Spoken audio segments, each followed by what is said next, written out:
오늘 새벽에도 하나님의 은혜가 저와 여러분에게 함께하기를 기원합니다.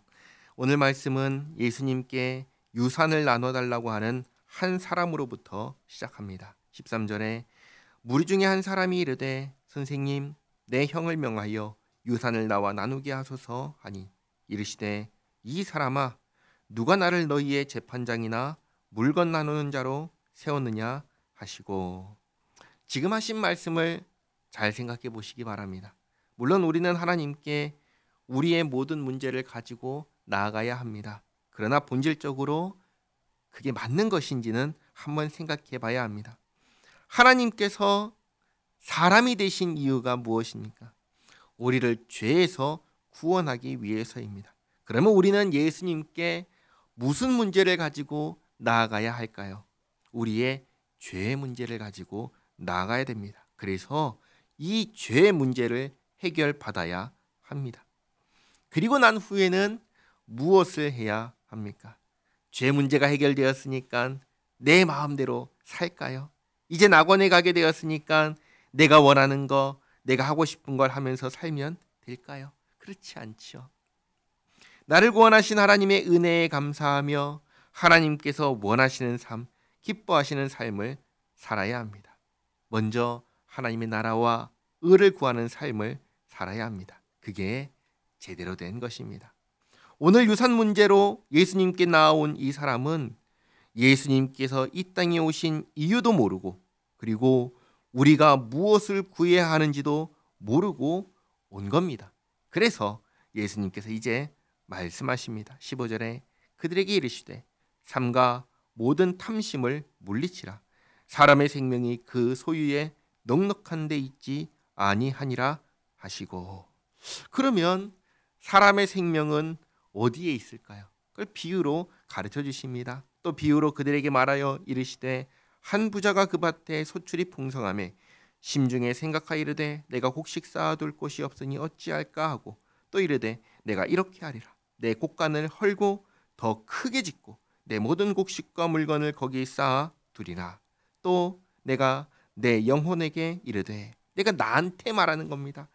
영혼아 여러 해 쓸 물건을 많이 쌓아두었으니 평안히 쉬고 먹고 마시고 즐거워하자 하리라 하되.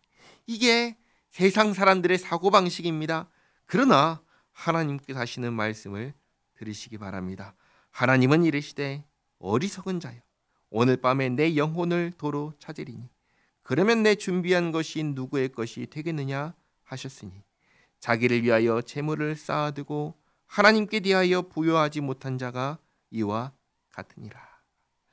무슨 말씀입니까?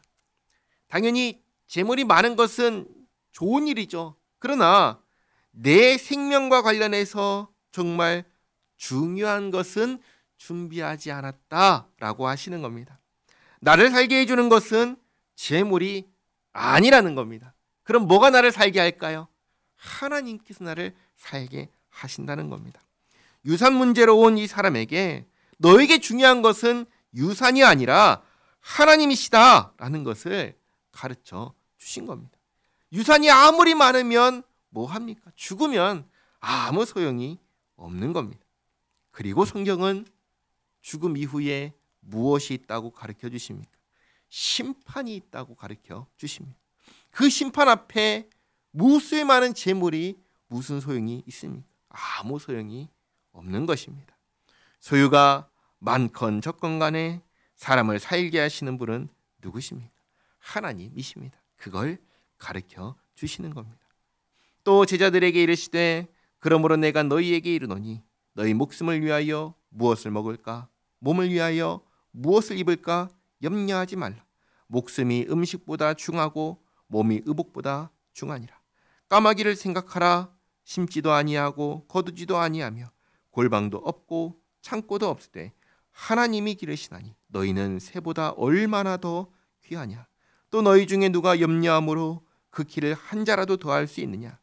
그런즉 가장 작은 일도 하지 못하면서 어찌 다른 일들을 염려하느냐. 백합화를 생각하여 보라. 실도 만들지 않고 짜지도 아니하느니라. 그러나 내가 너희에게 말하노니 솔로몬의 모든 영광으로도 입은 것이 이 꽃 하나만큼 훌륭하지 못하였느니라. 오늘 있다가 내일 아궁이에 던져지는 들풀도 하나님이 이렇게 입히시거든 하물며 너희일까 보냐 믿음이 작은 자들아.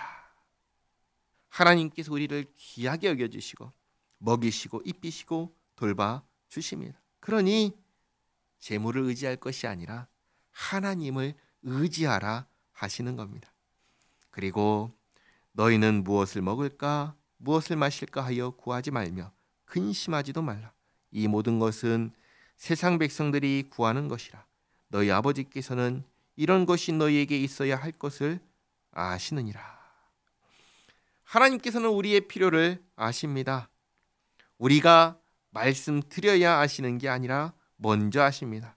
그러니 당연히 우리의 필요를 다 채워주실 것인데 우리의 필요를 채워주시는 하나님의 그 손길을 받으려면 우리가 해야 하는 것이 있습니다. 잘 보시기 바랍니다. 31절에 다만 너희는 그의 나라를 구하라. 그리하면 이런 것들을 너희에게 더하시리라. 우리에게 무엇을 하라고 하십니까? 하나님의 나라를 구하라고 하십니다. 하나님 나라를 구한다는 건 어떻게 하는 겁니까? 이걸 다르게 말하면 예수 믿는 사람으로 살아가는 것입니다. 예수 믿는 사람은 어떻게 살아갑니까? 예수님께서 예수 믿는 사람에게 하라고 하신 것을 기억하시기 바랍니다. 주님께서는 우리에게 하나님을 사랑하고 이웃을 사랑하라고 하셨습니다. 하나님 사랑은 하나님을 예비하는 것이고 이웃 사랑은 부모님을 공경하는 것으로 시작합니다. 부모님 공경하고 모든 사람에게 악을 행하지 않고 모든 사람을 돕고 베푸는 겁니다. 그리고 전도, 복음을 전하는 것입니다. 이게 예수 믿는 사람이 사는 모습입니다. 그렇게 살면 나머지는 하나님께서 채워주신다 하십니다. 32절에 적은 무리여 무서워 말라. 너희 아버지께서 그 나라를 너희에게 주시기를 기뻐하시느니라. 너희 소유를 팔아 구제하여 낡아지지 아니하는 배낭을 만들라. 곧 하늘에 둔 바 다함이 없는 보물이니 거기는 도둑도 가까이 하는 일이 없고 좀도 먹는 일이 없느니라. 너희 보물 있는 곳에는 너희 마음도 있으리라. 아멘. 예수님께서 유산을 나눠달라 한 그 사람에게 질문하십니다. 너의 마음은 어디 있느냐? 오늘 우리에게도 동일하게 질문하십니다. 우리의 마음은 어디에 있습니까? 우리는 무엇을 준비하며 살아갑니까? 우리의 삶은 주님의 나라 천국을 이루는 삶이어야 합니다. 또 주님을 맞이할 준비를 하는 삶이어야 합니다. 주님 오실 날을 기다리고 주님 맞이할 준비를 하며 살아야 됩니다. 오늘 죽어도 주님 나라에 들어가게 될 것을 기억하며 살아야 됩니다. 우리가 이러한 삶을 살아가기를 바랍니다. 기도하겠습니다. 하나님 감사합니다. 저희의 생명이 재물에 있지 않고 하나님께 있음을 다시금 깨닫습니다.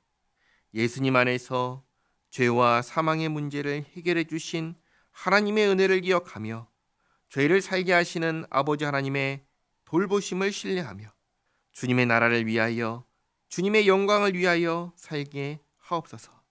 주님 오실 날을 매일매일 성실하게 준비하며 살아가는 저희 모두가 되게 하옵소서.